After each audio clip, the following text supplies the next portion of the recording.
for them.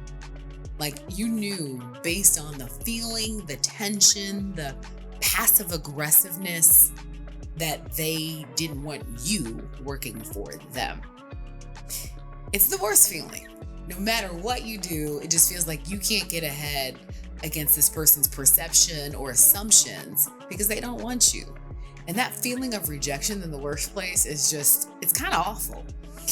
And I've had that happen to me more than once, but I want to tell you a story specifically about one person that I worked for who eventually I made him love me and the entire team to boot.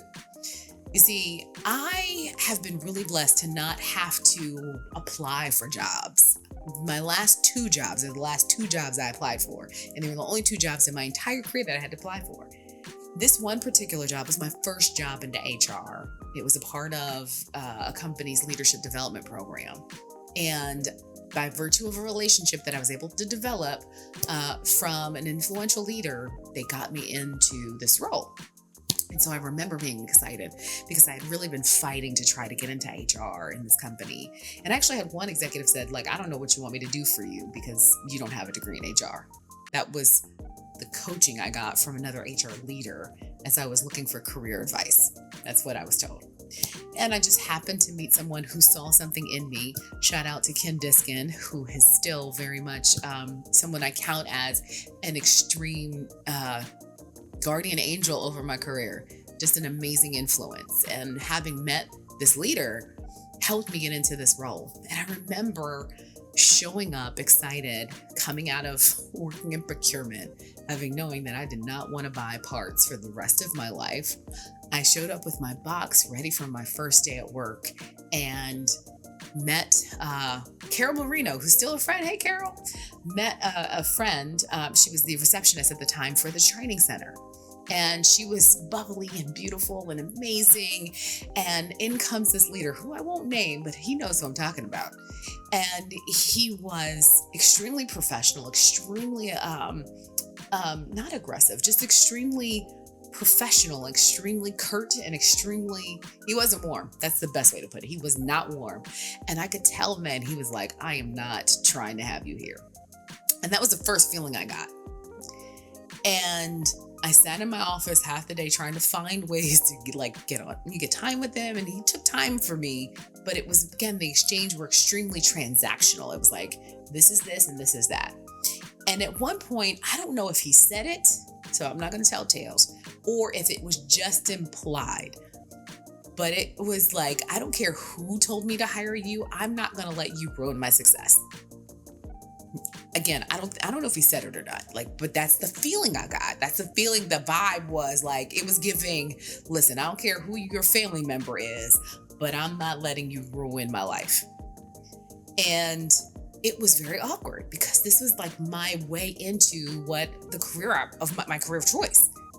And it was really devastating. That first day that was supposed to be like the dream job and out of, the dungeon of procurement, because that wasn't my purpose, into HR. And it was like, nope, this man doesn't want you here. And so I sat in my office. I called my mom. I think I might have cried a little bit, just like a little bit, like behind closed doors, because crying at work in the early 2000s is not the thing. And it was tough. It was tough. I would, come to meetings and do what I could. And again, knowing that I had a track record of great performance reviews, a track record of good innovation in the organization. And he was not giving me anything. He was not giving me any time. He was making time and we would have our meetings, what have you. But his vibe was, don't mess up what I've started, right? And it was rough. And it reminded me of when my mom it was either one of her grandchildren or one of her nieces or nephews that were like not giving her any play when they came into the world. And every time the baby would come to my mom, they would cry.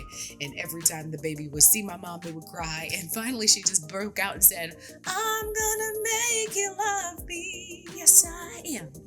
I think that's Diane Ross, right? And I loved it because it's like, I don't care how you act. I'm just gonna make you love me.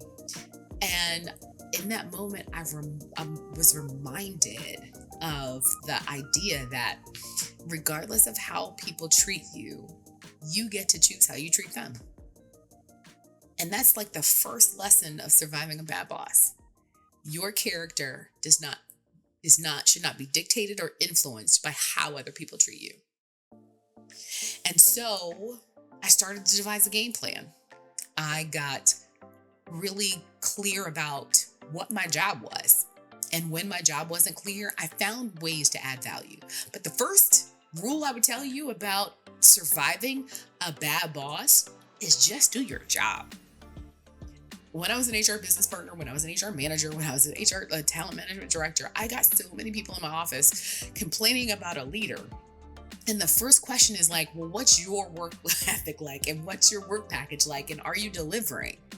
Because yes, the manager's bad, but the manager is a character, an agent of the company. You, on the other hand, are an employee of the company, and regardless of whether you like it, they're not going to tell you.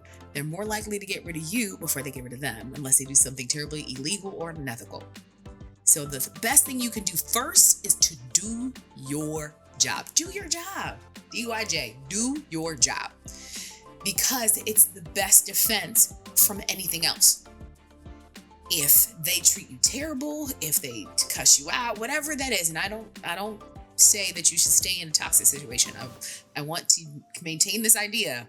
Natalie's not telling you to stay in toxicity. That's not the point. But do your job. Do the best you can with what you're given, and don't allow yourself to be a victim, because then you give your power away, and your power is the only thing you have. So first, do your job. And if you don't know how to do your job, figure out how to find allies in the organization that will help you be successful. So when your boss isn't giving you any play, when your boss isn't giving you any love, figure out how to find allies to help you be successful, because those allies are both witnesses and they are help to you becoming successful. What does that look like? That looks like finding out what other people do and caring about what they do. Because when you care for other people, they will in turn care for you.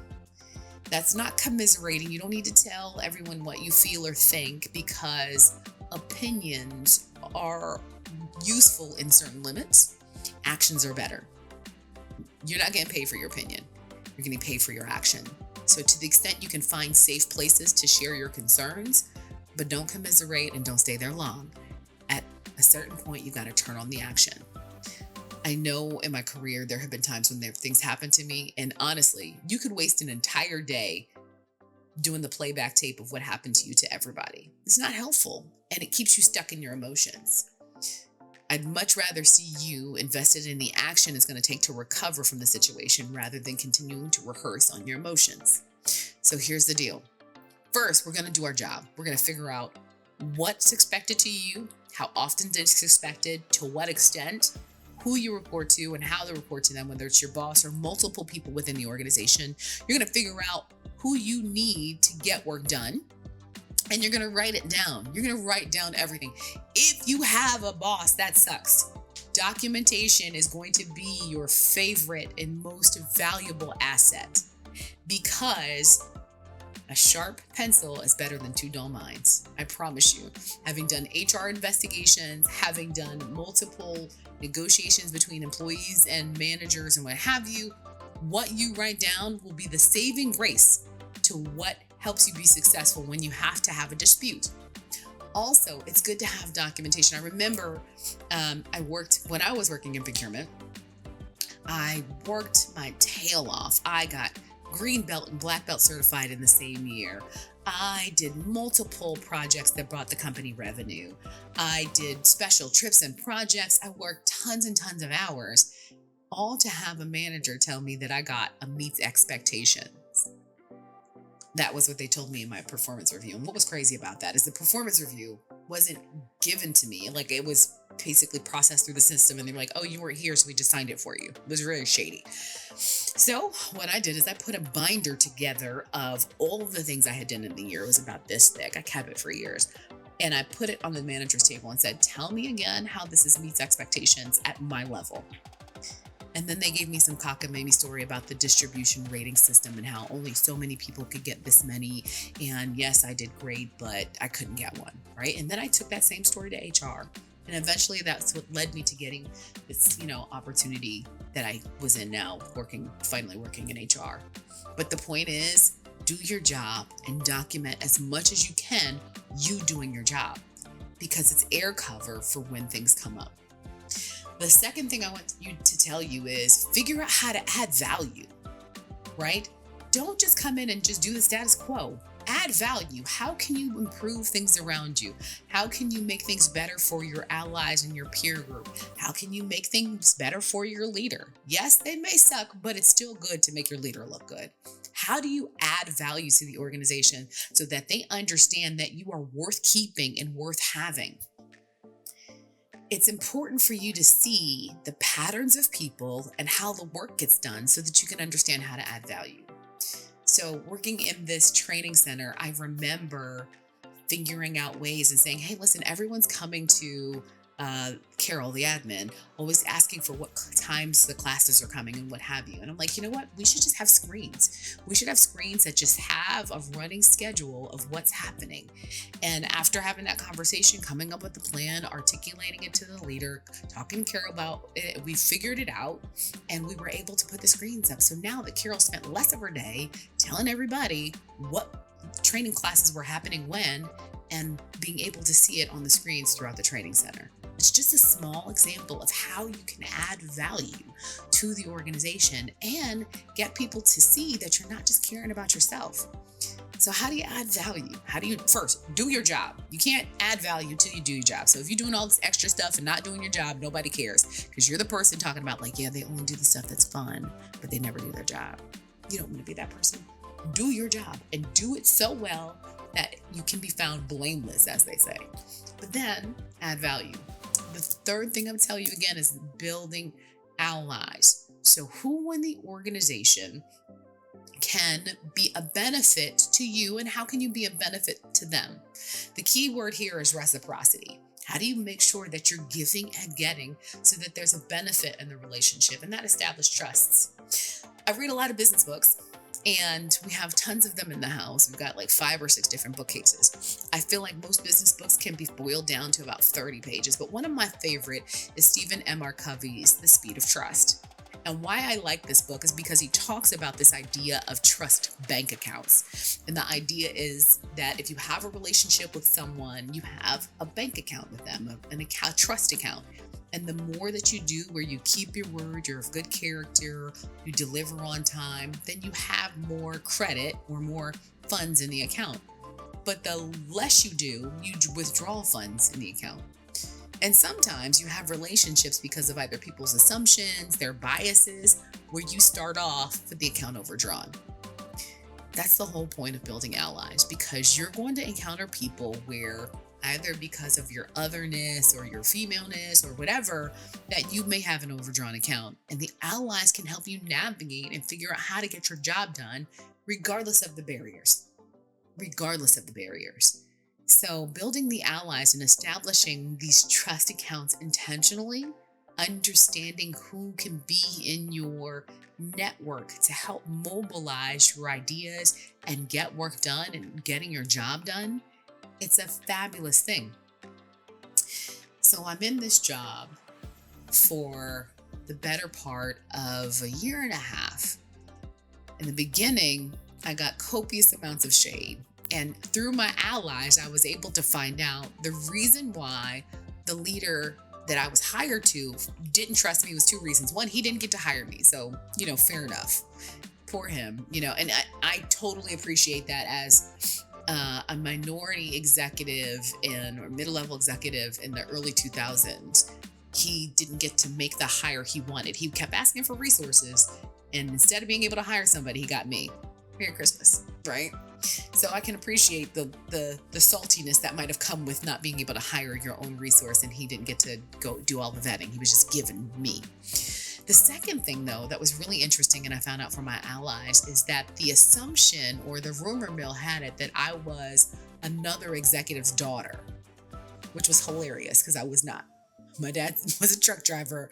My mom had multiple jobs while we were living in Jersey, and neither one of them were any chief executive anything in any company. But that was the assumption. And so the mistrust that he had of me was that I was some executive's daughter and they were putting me in his organization because of my relationship. He thought it was nepotism. And that came out, and I didn't address it with him until I got ready to leave. But that didn't matter. I never confronted him and said, hey, listen, I'm not so-and-so's daughter and you need to treat me better. No, I just kind of did my job and I added value, and I added value with my allies. And eventually the ice broke. Eventually he began to trust me. Eventually he gave me bigger opportunities. And by the time I left that role to move to Florida, they took me out to, it was like a Japanese restaurant, if I remember correctly. And we all sat together and cried about the fact that I was moving away. Literally, we all sat there and cried. There was like my entire team. And it was a beautiful testimony to the fact that you can change how people experience you by just being true to who you are. Not every bad boss situation has to stay that way. Not every sucky boss situation has to stay that way. And so if you do your job, and if you add value, and if you build your allies, you can be successful. But you have to choose that. You have to choose every day to act in character despite the conditions or despite the context, and remain integral and remain hopeful, regardless if the situation ever changes, because eventually those things will grow you. I was talking to a friend, because when you're in a sucky boss situation, it creates copious amounts of stress and pressure. And so you have to find ways to alleviate that pressure.